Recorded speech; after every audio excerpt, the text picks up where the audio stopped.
Hello guys, NautoAis here, and finally I will be giving my 1 year experience of the Nintendo Switch Online Expansion Pack from November of 2022 all the way to October of 2023.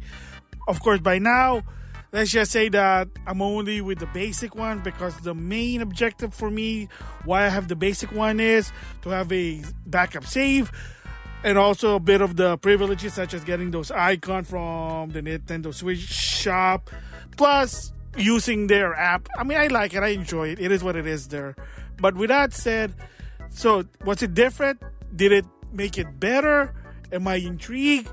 Should I keep buying the expansion pack every year? Well, I'm gonna give my impression for my 1 year experience. So, of course, by October 2023, there have been a lot of games for the expansion pack, whether it's from the N64, Game Boy Advance, or the Sega Genesis. And some are good, some are bad. Of course, just like in the Game Boy Advance, the last game that I played before I decided not to renew my expansion pack is Kirby and the Amazing Mirror. I heard it's a good game. I played it. It's a Kirby game. And at the same time, in the N64 side, well, let's just say that the biggest one there is GoldenEye, because a lot of people talk about it, but and then when I played it, I already gave my opinion about it. It's not really fun. And trying to play it on the N64 version, it's kind of weird for me. Of course, they also have GoldenEye, like I said. Pokemon Stadium, but you need to have the connectivity from the Game Boy game Pokemon, but whatever. Excite Bike 64, I played that game. Again, it's a 3D version of Excite Bike. Not bad. You kind of play like a motocross racing. And of course, I did try to play Mario Party 3. Not really my cup of tea. I know that's a Yo Video Game crew. But anyway, there you go with the N64, Game Boy Advance. There were a lot of games. Of course, by then, there were even good ones like Golden Sun. Those are the good ones. Side story, if you try to play the DS version one, it's not really fun. In the case with the Genesis, well, the last time they updated was on June of 27, 2023. I mean, it had goals and ghosts, so, I mean, that's cool. Revenge of Shinobi, but of course, that's on a compilation. You can play it anywhere. But again, for me, the Sega Genesis, not so bad. And like I said before, the idea with the expansion pack is that you get to play more system. Is it worth it only with the N64 and the Game Boy Advance? Well, if you're a retro guy, maybe. For me personally, to some extent, not so much. And I said it before in my 6 months, so I'm going to recap on that one, is that if you don't have the DLC that they offer, Splatoon 2, Mario Kart 8, and Animal Crossing, you might get an advantage. But if you keep buying those DLC, then it's kind of hard to justify $50 a year. And like I said, if you're not a fan of the retro games, you're not a fan of N64, Game Boy Advance, and to some extent Sega Genesis, then you're probably out of luck there too. Does it still worth $50 at this point on? Again, they're adding more games even after my 6 months experience. Yes, again, it is random. Sometimes it's good, sometimes it's not. It is what it is. But like I said, if you have the whole shebang and the whole experience with it, it might be worth $50. I still stick to that story. So if you have the DLC, you bought it, $24 to $30, probably not. And if you're not really enjoying playing those classic games, probably not either. And if you say, well, I want to back up my games and play online, then you should just stick with the basic one, the $20 a year like I do right now. Because again, the expansion pack, the idea is to play more retro games. But if you're not a retro guy, you may be out of luck.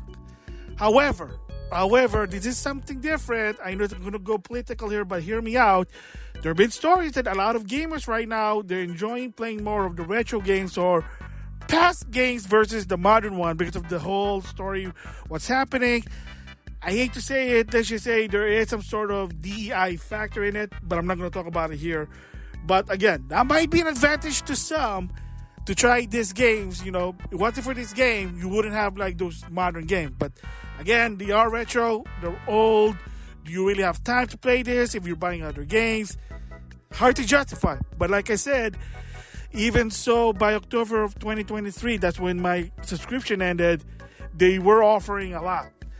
And like I said, with the Game Boy Advance, with the N64, those games are long. So now with that said, the last time I gave my 6-month experience, it's an 8 out of 10. Is it still 8 out of 10 or do I give it a higher score? Well, sadly, my conclusion for this 1-year experience of the Nintendo Switch Online Plus Expansion Pack, I will still have to give it an 8 out of 10. And that's ending for me personally in October 2023. Again, they are adding new games, but again, it's still sporadic, drip feed, whatever you call it.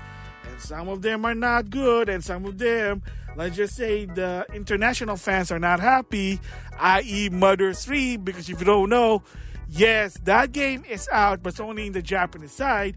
Even adding insult to injury that the icons, you can only get it in Japanese side, and if you're trying to use your Japanese account or whatever, it doesn't work. A lot of people did say, but I heard if you do some sort of turnaround, some going around, thinking outside the box type of thing, you might get lucky with it. But the bottom line is, it kind of showed that either Nintendo's just due to license issue, or they just trying to say, hey, Mother 3 wasn't outside of Japan, and we're not going to localize it or whatever. And a lot of people keep demanding it, and who knows? Maybe in the long run, you just have to wait and see for that one. My score still stays as of 8 out of 10. The reason being is that even so, of course, with the basic, you can back up your save, play online, some to get discounts, some freebies.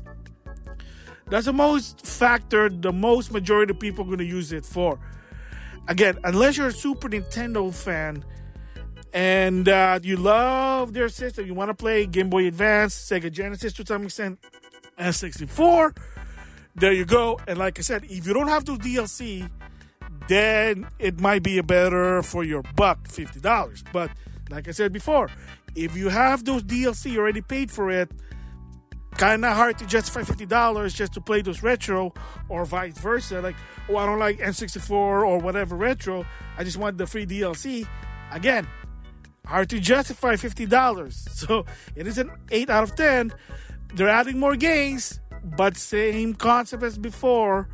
And unless you don't have a lot of the option, they're giving you that option. So what does it mean in the future? Well, maybe on the next Nintendo console, they're going to improve it. The expansion pack. Maybe they're going to add more system. GameCube.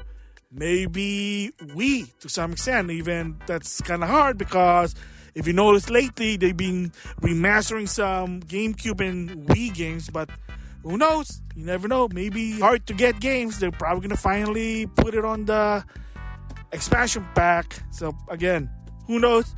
But as of right now, 8 out of 10.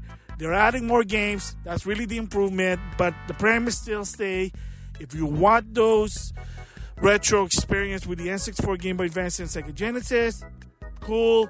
And if you want to use those DLC and don't want to pay for them, because like I said, they're between $24 to $30, there you go. So, but still, nothing really improved. They're just adding more games. It is what it is. So it's an 8 out of 10.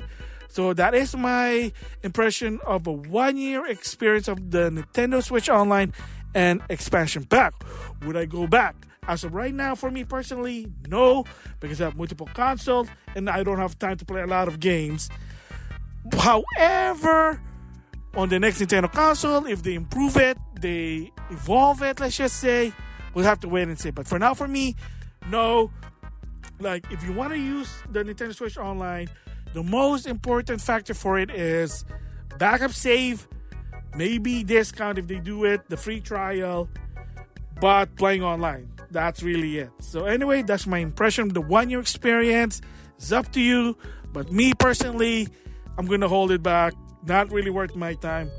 Anyway, with that, I'll see you guys later.